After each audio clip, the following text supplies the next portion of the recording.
बिस्मिल्लाहिर्रहमानिर्रहीम। आज से हम पैरास्टॉलजी स्टार्ट कर रहे हैं। तो आज का पहला लेक्चर जो है पैरास्टॉलजी का, वो पैरास्टॉलजी की इंट्रोडक्शन के बारे में कि पैरास्टॉलजी में हम क्या क्या चीज़ें डिस्कस करेंगे उसके बारे में है। तो ह्यूमन पैरास्टॉलजी जो है study of those organism which parasitize human.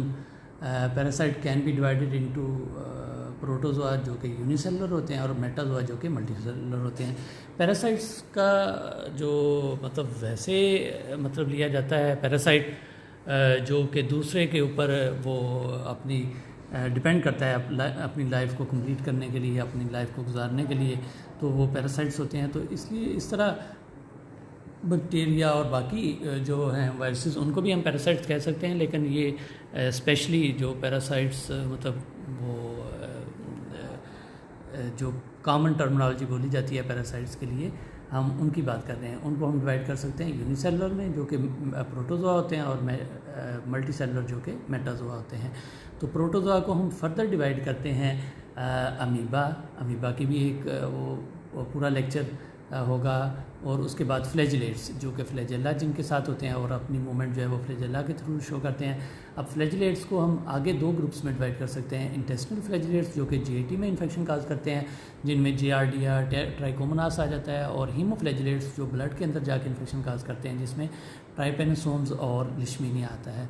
और थर्ड वन इज़ स्पोरोजोआ जो स्पोर्स बनाते हैं, और ये स्पोरोजोआ बनाते हैं, और इनमें ब्लड और टिश्यू के अंदर जो होते हैं उनमें प्लाज्मोडियम और टॉक्सोप्लाज्मा गोंडियाई आ जाएगा। जो प्लाज्मोडियम मलेरिया काज करता है, इसके ऊपर भी पूरा लेक्चर होगा। टॉक्सोप्लाज्मा गोंडियाई जो है इसके ऊपर भी पूरा लेक्चर होगा। फिर इंटेस्टिनल स्पोरोजोआ जो है उनमें क्रिप्टोस्पोरिडियम आ जाता है जो कि इम्यूनो कॉम्प्रोमाइज पेशेंट्स में इन्फेक्शन काज करता है।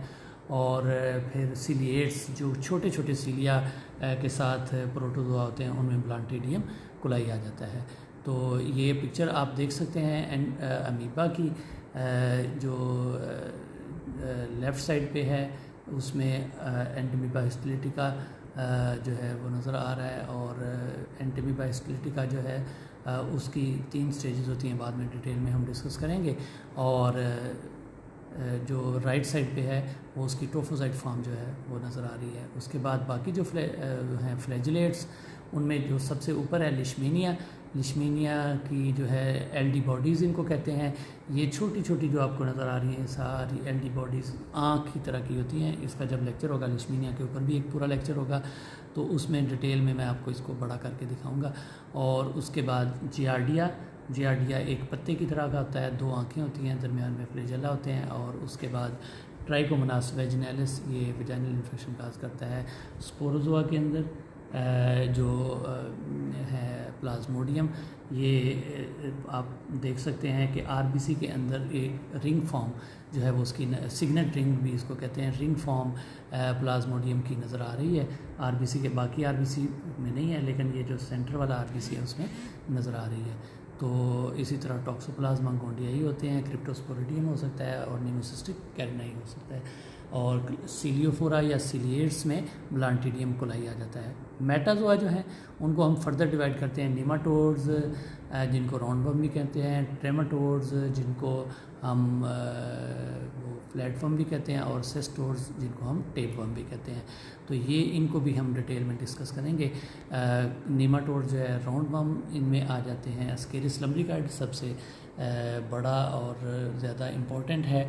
उसके बाद ट्राइचुरा, और फिर हुकवर्म है, फिर एंट्रोबिस वर्मिकुलरस है, फेलेरिया हैं, और ट्राइकिनेला स्पेरेलिस हैं।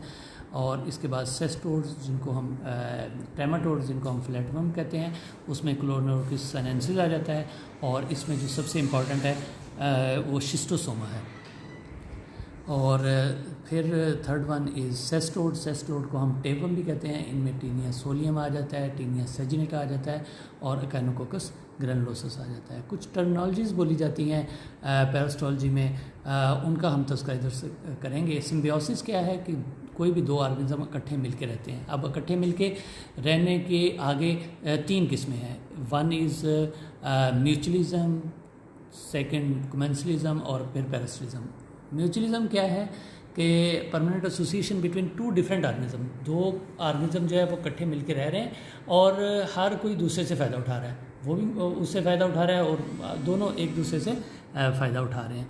तो उसके बाद म्यूचुअलिज्म के बाद कमेंसलिज्म है। कमेंसलिज्म क्या है कि एक ऑर्गेनिज्म फ़ायदा तो उठाता है लेकिन दूसरे को नुकसान नहीं पहुंचाता। जिस तरह हमारी बॉडी के ऊपर बैक्टीरिया मौजूद हैं, वो अपनी लाइफ गुजारने के लिए वो मतलब बेनिफिट लेते हैं ह्यूमन से, लेकिन ह्यूमन को कोई नुकसान नहीं पहुंचाते, तो उनको हम कमेंसल्स कहते हैं। पैरासाइट्स वो होते हैं जो कि ह्यूमन के ऊपर या किसी और बॉडी के ऊपर रिजाइड करते हैं और अपना फ़ायदा भी उठाते हैं और दूसरे को नुकसान भी पहुंचाते हैं। पहले वाला में दोनों फ़ायदे उठा रहे थे, दूसरे में एक फ़ायदा उठा रहा था, दूसरे को नुकसान नहीं हो रहा था, और तीसरे में एक फ़ायदा उठा रहा है और दूसरे को नुकसान हो रहा है। तो पैरासाइट्स वो हैं जिसमें मोस्टली हम 100% तो नहीं कह सकते, कई दफ़ा ये भी कमेंसल्स के तौर पे पैरासाइट्स भी मौजूद होते हैं, लेकिन ये है कि ये मोस्टली इन्फेक्शन काज करते हैं और साथ उनको नुकसान भी पहुंचाते हैं, अपनी नरिशमेंट हासिल करते हैं, उसका नुकसान भी पहुंचाते हैं। फिर पैरासाइट को हम डिवाइड कर सकते हैं दो ग्रुप्स में, एक्टोपैरासाइट और एंडोपैरासाइट। एक्टोपैरासाइट जो बॉडी के बाहर रहते हैं और बाहर ही रिजाइड करते हैं, बॉडी के अंदर नहीं जाते, जिस तरह के ये जो वेक्टर्स हैं ये वाले बाहर से ही बाइट करते हैं। एंडोपैरासाइट्स मोस्टली जो पैरासाइट्स होते हैं वो एंडोपैरासाइट्स होते हैं, वो बॉडी के अंदर एंटर होते हैं और अंदर जाके रिजाइड करते हैं। एक्टोपैरासाइट की एग्जांपल जो है ये मॉस्किटो है, और एंडोपैरासाइट्स बाकी जितने भी पैरासाइट्स हैं ये सब मोस्टली एंडोपैरासाइट होते हैं। फिर होस्ट जो है वो कौन होगा, जिससे अपनी नरिशमेंट और जो सारी प्रोटेक्शन हासिल करते हैं पैरासाइट, उनको होस्ट कहते हैं। और कैरियर वो होते हैं जिन पे पैरासाइट रहते हैं लेकिन कोई साइन सिम्टम्स काज नहीं करते, एज कमेंसल्स रहते हैं, कोई साइन सिम्टम्स काज नहीं करते। फिर होस्ट को हम डिवाइड कर सकते हैं डेफिनेटिव होस्ट में और इंटरमीडिएट होस्ट में। Definitive host the host in which adult stage lives or sexually reproductive stage take place. Sexual reproduction जिसमें हो या जिसमें अडल्ट फॉर्म हो पैरासाइट की, उसको हम डेफिनेटिव होस्ट कहेंगे। और इंटरमीडिएट होस्ट वो होगा जिसमें नॉन सेक्सुअल पार्ट वो होगा या जिसमें लार्वल स्टेज जो है वो रिजाइड करेगी। तो ये ह्यूमन जो है, मैन जो हैं वो डेफिनेटिव होस्ट होते हैं कुछ पैरासिटिक इन्फेक्शन में, जिस तरह के फैलेरिया है, राउंड वर्म है, हुक वर्म है। और इंटरमीडिएट होस्ट ह्यूमन जो है इंटरमीडिएट होस्ट के तौर पे एक्ट करते हैं, जिस तरह मलेरिया है या एनकार्नोकोकस ग्रैनुलोसिस की एक डिजीज़ है जिसको हम हाइड्रेटिस डिजीज़ भी कहते हैं, हाइड्रेटिस सिस्ट इसमें बनती हैं। प्रीडेशन क्या है, लार्ज एनिमल्स का छोटे एनिमल्स को खाना प्रीडेशन कहते हैं। सेप्रोफाइटिज्म क्या है कि डिकेइंग या डेड जो फीड होती है एनिमल की, उसको जो खाते हैं तो वो उसको सेप्रोफाइटिज्म कहते हैं। जूनोसिस क्या है कि मोस्टली वो पैरासाइट एनिमल में इन्फेक्शन काज करते हैं लेकिन ओकेजनली वो ह्यूमन में भी इन्फेक्शन काज करते हैं। इन्फेक्टिव स्टेज क्या होती है पैरासाइट की, वो वाली स्टेज जो अगर किसी और में ट्रांसमिट कर दी जाए तो उसमें इन्फेक्शन काज करे। ऐसी स्टेज जो इन्फेक्शन काज करने की सलाहियत रखती हो उसको हम इन्फेक्टिव स्टेज कहेंगे। तो ये इन्फेक्टिव स्टेज डिफरेंट पैरासाइट्स की डिफरेंट होती है। कुछ में सिस्ट जो है वो इन्फेक्टिव स्टेज होती है, कुछ में वो जो है ट्रोफोसाइट फॉर्म जो उसकी वेजिटेटिव फॉर्म होगी वो इन्फेक्टिव स्टेज होगी। तो ह्यूमन में पैरासाइट्स जो है वो कौन कौन से उसके नुकसान पहुंचाते हैं। मैकेनिकल अफेक्ट्स हो सकते हैं, मतलब पैरासाइट्स जो है वो बहुत ज़्यादा तादाद में हो गए, बड़ा साइज़ उसका हो गया, तो मैकेनिकली होस्ट टिश्यू के अंदर उसकी ब्लॉकेज काज कर सकते हैं। बिलरी एस्केरेसिस जो है, लार्वा माइग्रेन जो है, इस तरह जब वो होस्ट से अपनी नरिशमेंट लेते हैं तो होस्ट की नरिशमेंट कम हो जाती है और उसकी वजह से उसको मोस्टली जो ब्लड सकिंग वो जो है पैरासाइट्स हैं वो एनीमिया काज करते हैं।